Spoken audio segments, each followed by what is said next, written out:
Hello again, guys. It's Mark Gray here, and I just wanted to share with you another video, this time with 5 common mistakes that photographers make. So again, I've run plenty of photography tours over the last 12 years, worked with thousands of photographers, and these 5 things are very common things that I see regularly while running trips, particularly with beginner photographers that are very new to photography. First one is using travel tripods. Now, travel tripods are fantastic for traveling. They're not great for photography outdoors, unfortunately. They're super lightweight, and that makes them convenient. But at the end of the day, when you're out shooting landscapes and other things outdoors, you're at the mercy of the elements, and any wind around means that you're going to be suffering from camera shake. There's absolutely no point in buying nice cameras and nice lenses and then putting them on a cheap, lightweight travel tripod. Ultimately, you're going to end up with soft photos, and you don't want that.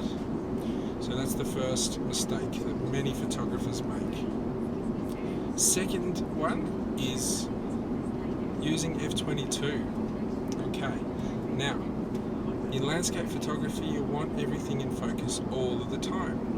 So it makes sense that you want to use an aperture that's going to give you the greatest possible depth of field. The problem with that is that f/22 is the smallest aperture. That means that when the light comes through, it's going to create diffraction. What does diffraction do to our images? It actually softens the entire image. So there's no point shooting our landscapes at f/22 and getting all of the depth of field in if we're then going to soften the image in the process.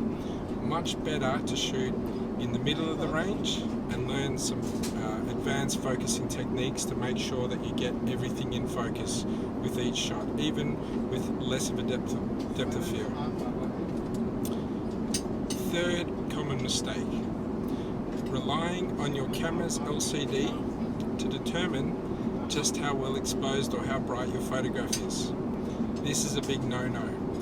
One of the fantastic features of digital cameras is that you actually have a tool called a histogram, and a histogram will actually tell you how bright or how dark your image is. Ultimately, your LCD cannot be trusted because the light that you are viewing it in is going to change all the time. Do not rely on your LCD, learn how to read your histogram, and then you won't be disappointed with dark or light images when you get back on your computer. Mistake number 4. When using a tripod, often I'll see people hanging onto the leg. No. The point of using a tripod is to avoid any camera shake when you're hitting the button and taking the photo. So if you're holding onto the tripod leg, you're just going to create shake again. It's a very common mistake I see people do, and I think it's a bad habit people fall into. So ultimately, make sure that whenever you're taking your photo on your tripod, be using a cable release or a remote button or your self-timer, and let go of the tripod and the camera and let it do its thing and take the photo. Okay. 5. The last common mistake that I'm going to share with you is stacking filters on top of your UV filter. Now, most people, when they buy any lens from the camera store, the salesman or saleswoman will recommend that you purchase a UV filter. Now, a UV filter doesn't really do anything to the quality of your images, but it's simply there to protect the lens against breakage or damage. So the problem becomes when you are using wide-angle lenses and you start to stack filters on top of each other, you will start to see the filters in the corners of your photographs, creating black corners. Now, to avoid that, simply remove your UV filter whenever you're using other filters. Okay? And again, this is a common mistake that I see quite often. Alright, hope that has enlightened you guys with a few things to think about while you're out shooting. I'm Mark Gray. I'm a professional landscape photographer from Australia, currently flying from London to Melbourne via Doha. I've been up in Iceland and Norway running some fantastic photography tours.